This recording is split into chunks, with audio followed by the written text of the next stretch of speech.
Hello friends, स्वागत है आप सभी का आपके अपने YouTube channel your study guide पर। तो फ्रेंड्स, आज के इस वीडियो में हम सभी स्टैटिक जीके का टॉप 25 क्वेश्चन करने जा रहे हैं। दोस्तों, ये सभी क्वेश्चन जो है क्लासिकल डांस से संबंधित हैं।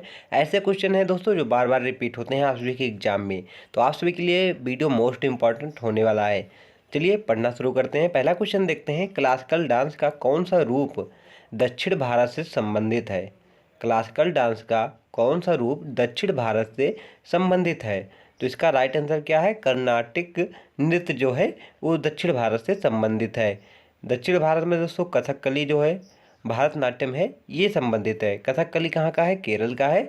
और भारतनाट्यम कहाँ का है दोस्तों? तो तमिलनाडु का है। ये भी आप याद रखिएगा। मोहिनीअट्टम अगर पूछा जाए किस राज्य का शास्त्रीय नृत्य है, तो वो भी दोस्तों कहाँ का है?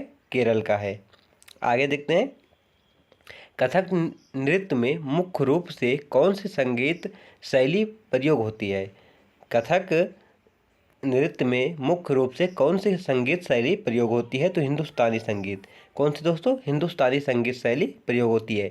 मुख्य रूप से दोस्तों भारत में दो प्रकार की संगीत शैली पाई जाती है। एक कर्नाटक संगीत पाई जाती है, एक हिंदुस्तानी संगीत पाई जाती है। हिंदुस्तानी प्रयोग दोस्तों, हिंदुस्तानी जो संगीत है वो उत्तरी भारत में प्रयोग होती है, और जो कर्नाटक संगीत है दोस्तों वो दक्षिण भारत में प्रयोग होती है। ये भी आप याद रखें क्योंकि यहाँ से क्वेश्चन बनता है। भारतनाट्यम का मुख्य केंद्र राज्य कौन सा है? भारतनाट्यम का मुख्य केंद्र राज्य कौन सा है? तो इसका राइट आंसर क्या है? तमिलनाडु। क्या है दोस्तों? तमिलनाडु है।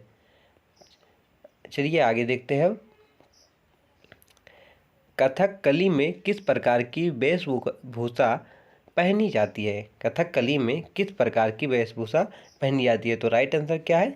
रंगीन मेकअप और इलेब्रोट कस्टम, ये वेशभूषा दोस्तों कथकली में पहनी जाती है। कथकली किस राज्य का है? तो केरल राज्य का है। कुल शास्त्रीय नृत्यों की संख्या कितनी है? तो 8 है दोस्तों। ये भी आप याद रखें क्योंकि यहाँ से क्वेश्चन पूछा जाता है कि वर्तमान में शास्त्रीय नृत्य की संख्या कितनी है? 8 मारेंगे। 9वां दोस्तों जो छऊ है अभी उसे स्वीकार नहीं किया गया है। 9वां कहीं कहीं पर कहा जाता है, लेकिन आप सभी के ऑप्शन में जिस प्रकार रहेगा, अगर आप 8 ऑप्शन में है दोस्तों तो 8 को ही आप प्रधानता देंगे।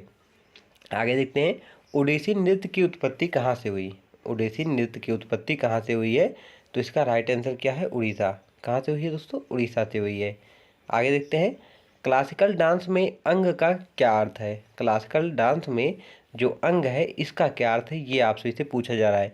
अंग का अर्थ है दोस्तों शरीर का अंग या हिस्सा जो नृत्य की मुद्रा में उपयोग किया जाता है, या इसका अर्थ है। क्लासिकल डांस में दोस्तों जो अंग है इसका अर्थ क्या है? शरीर का अंग या हिस्सा जो नृत्य की मुद्रा में उपयोग किया जाता है।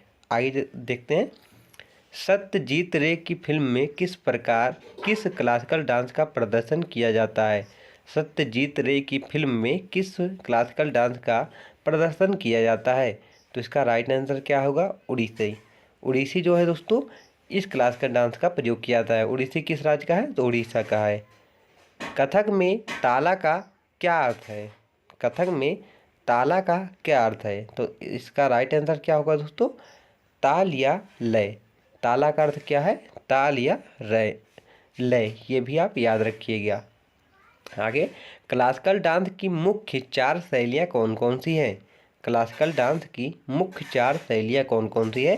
तो भारतनाट्यम है, कथक है, उड़ीसी है और मणिपुर है। भारतनाट्यम तमिलनाडु का है, कथक उत्तर प्रदेश का है, उड़ीसी उड़ीसा का है, मणिपुरी मणिपुर का है। चलिए आगे देखते हैं, क्लासिकल डांस में मुद्रा का क्या अर्थ है? क्लासिकल डांस में मुद्रा का क्या महत्व होता है? तो भावनाओं और कथानक को व्यक्त करने के लिए मुद्रा का प्रयोग किया जाता है।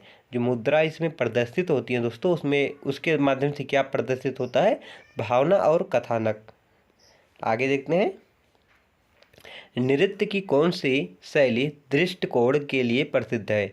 नृत्य की कौन सी शैली दृष्टिकोण के लिए प्रसिद्ध है? तो भारतनाट्यम। कौन सी दोस्तों? भारतनाट्यम जो है यह प्रसिद्ध है। कथक के प्रमुख कलाकारों में से एक कौन है? कथक के प्रमुख कलाकारों में से एक कौन है? तो बिरजू महाराज जो है दोस्तों, ये कथक के प्रमुख कलाकारों में से एक हैं। चलिए आगे देखते हैं, भारतीय शास्त्रीय नृत्य में राग और ताल का क्या महत्व है? भारतीय शास्त्रीय नृत्य में राग और ताल का क्या अर्थ है? संगीत के साथ तालमेल ही दोस्तों जो है भारतीय शास्त्रीय नृत्य में राग और ताल का महत्व है।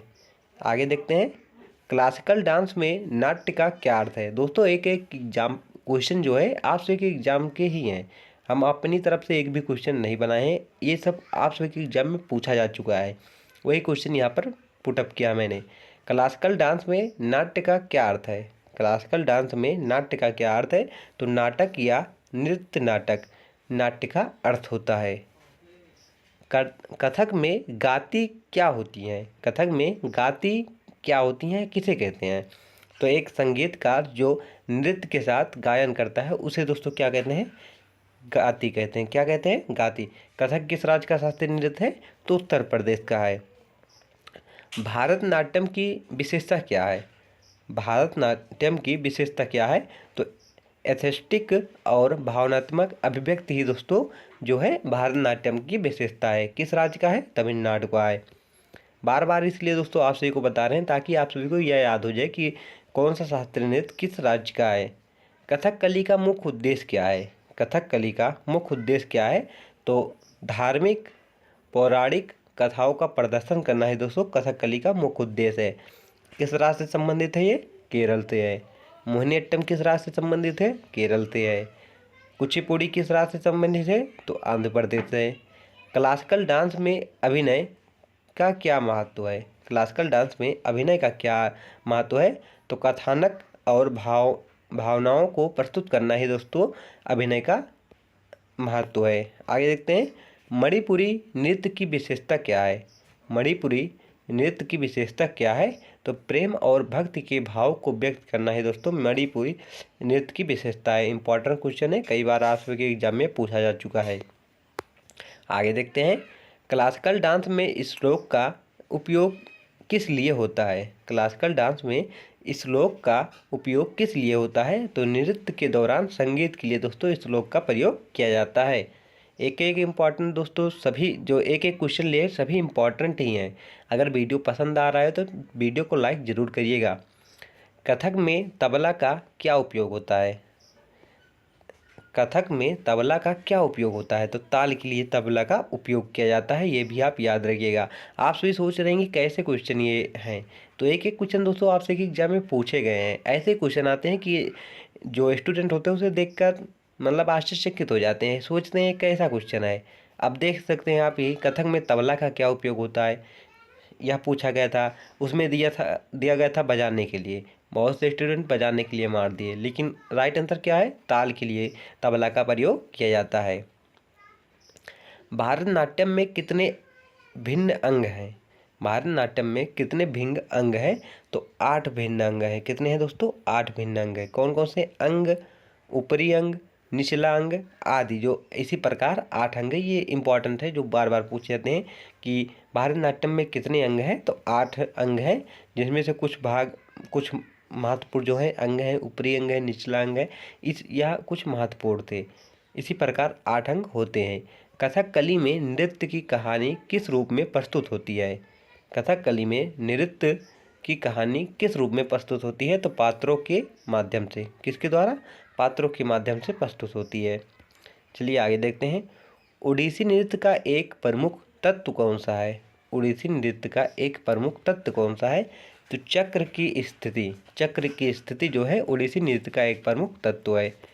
आगे देखते हैं, भारत में सबसे प्राचीन नृत्य शैली कौन सी मानी जाती है? भारत में सबसे प्राचीन नृत्य शैली कौन सी मानी जाती है? तो इसका राइट आंसर क्या है? भारतनाट्यम। भारतनाट्यम जो है भारत में सबसे प्राचीन नृत्य शैली मानी जाती है। कितने साल पुरानी? 2000 साल पुरानी इसे दोस्तों मानी जाती है। तो फ्रेंड्स, आप सभी को वीडियो कैसा लगा कमेंट बॉक्स में ज़रूर बताइएगा। अगर वीडियो पसंद आया तो चैनल को सब्सक्राइब करें, वीडियो को शेयर करें, ताकि आपका अपना ये चैनल और आगे ग्रो कर सके। Thank for watching this video.